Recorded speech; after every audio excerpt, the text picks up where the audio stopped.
Hello friends, welcome to our channel Ravi Sujatha. Friends అందరూ బాగున్నారా? నేను కూడా బాగున్నాను. నేను ఇక్కడ ఈరోజు గారెలు చేస్తున్నాను. ఈ గారెల రెసిపీ కూడా ఎలా చేయాలో నేను తప్పకుండా మీకు ఒక వీడియో చేసి పెడతాను. ఈరోజు ఇదన్నీ తీసి వీడియో చేసేంత టైం దొరకలేదు కాబట్టి నేను ఇక ఇందులో చేసేస్తున్నాను అనమాట. పప్పు ఫస్ట్ ఒక 4 hours పప్పు నానబెట్టుకున్నాను ఫ్రెండ్స్. ఆ తర్వాత పప్పు మిక్సీ వేసేటప్పుడు కొంచెం వెల్లుల్లి, అలాగే ఇక జింజర్ కొంచెం వేసాను. అంటే జింజర్ అంటే అది ఉంటుంది కదా, అల్లం వేసాను. అది మళ్ళీ కొంత సాల్ట్, పచ్చిమిర్చి ఫస్ట్ మిక్సీలో లైట్గా క్రష్ చేసిన తర్వాత ఇట్లా ఒక్కసారి ఇట్లా తిప్పితే కొంచెం మెత్తగా అవుతుంది కచ్చాపచ్చగా. ఆ తర్వాత ఈ పప్పు వేయాలి. ఈ పప్పు వేసి మళ్ళీ మిక్సీ ఇలా చేసేసుకోవాలి. ఈ విధంగా ఇక్కడ చూపిస్తున్నాను చూడండి. ఇలా చేసేసుకుంటే మనకు సరిపోతుంది అనమాట గారెలకు వేయడానికి. ఇలా చేతిలోనే కూడా ఇలా డైరెక్ట్గా వేసేయచ్చు ఫ్రెండ్స్. మళ్ళీ ఈ చేయిలో ఆ చేయిలో వాటర్ తడుపుకుంటే అలా కూడా ఏం అవసరం లేదు. మరీ మెత్తగా కూడా రుబ్బకూడదు ఈ శనగపప్పు గారెలు వేసేటప్పుడు. చూడండి ఎంత మంచిగా వచ్చేస్తున్నాయి ఇక్కడ గారెలు మనకు. చూడండి ఫ్రెండ్స్, చాలా బాగున్నాయి కదా, టేస్ట్ కూడా అదిరిపోతుంది ఇవైతే ఈ విధంగా చేసుకుంటే. తప్పకుండా మీరు ఈ విధంగా చేయండి. నేను ఆల్రెడీ ఒక వీడియో కూడా ప్రిపేర్ చేయాలని అనుకుంటున్నాను ఈ గారెల మీద. చూడండి ఈ పిండి చూడండి ఎలా ఉందో. ఇలా ఉదురుగా ఉండాలి, పొడి పొడిగా.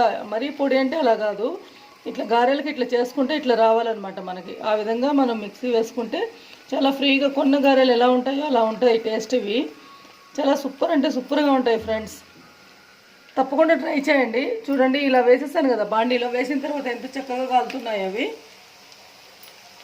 ఫ్రెండ్స్. ఇక్కడ చూడండి ఫస్ట్ వేసినవన్నీ కొంత కలర్ వచ్చాయి కదా, వీటన్నింటినీ ఇలా వెనకకు తిప్పేయాలన్నమాట. ఇలా తిప్పేస్తే అవే మళ్ళీ వెనక సైడ్ కూడా బాగా కాలిపోతాయి ఇవి. ఇలా చిన్న చిన్నగా వేసుకుంటేనే మనకు మొత్తం లోపల పిండిలాగా లేకుండా బాగా ఫ్రై అవుతాయి. క్రిస్పీ అండ్ టేస్టీ కూడా చాలా బాగుంటుంది. క్రిస్పీగా కావాలంటే ఎక్కువ మందంగా కాకుండా ఈ విధంగా నేను చూపించిన విధంగా ఇలా చిన్న చిన్నగా ఇలా వేసామనుకోండి, మొత్తం చుట్టూ కాలుతుంది కదా, లోపల పిండి అంత ఎక్కువగా ఉండదు కాబట్టి చాలా క్రిస్పీగా ఉంటాయి. సో ఇవి బాగా కాలాలి ఫ్రెండ్స్, కాలితేనే మనకు క్రిస్పీ ఎక్కువ, టేస్ట్ కూడా సూపర్ అంటే సూపర్ ఉంటాయి. చూద్దాం, ఇవి కాలిన తర్వాత మనం తీసేసుకుందాము. చూడండి ఇలా గోలించుకుంటూ ఉండాలన్నమాట ప్రతిదీ. ఒకసారి తిప్పామనుకోండి మళ్ళీ అప్పుడు మధ్యలో ఒక 2-3 times ఇలా గోలిస్తూనే ఉండాలి. అప్పుడే రెండు వైపులా బాగా కాలుతాయి అన్నమాట ఈ గారెలు. పొట్టి పొట్టి గారెలు, చిట్టి చిట్టి గారెలు ఎంత బాగున్నాయో చూడండి ఫ్రెండ్స్. ఈ గారెలు ఎలా ప్రిపేర్ చేయాలో నేను తప్పకుండా చెప్తాను కదా, అలా చేసేసాయండి. ఇంకా చూడండి రుచి మాత్రం అద్దరిపోద్ది. తప్పకుండా ట్రై చేయండి ఫ్రెండ్స్ అందరూ. నేను చెప్పిన పద్ధతిలో ఈ విధంగా. నేను వీడియో అయితే చేయలేదు కానీ గారెలు వేసేటప్పుడు ఎక్స్ప్లెయిన్ చేస్తూ అయితే చెప్పాను. ఫ్రెండ్స్ అందరూ వీడియోని లైక్ చేయండి, షేర్ చేయండి, కామెంట్ చేయండి.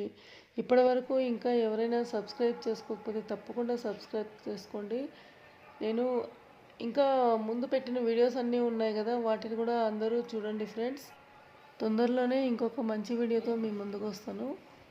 Okay friends, thank you, bye.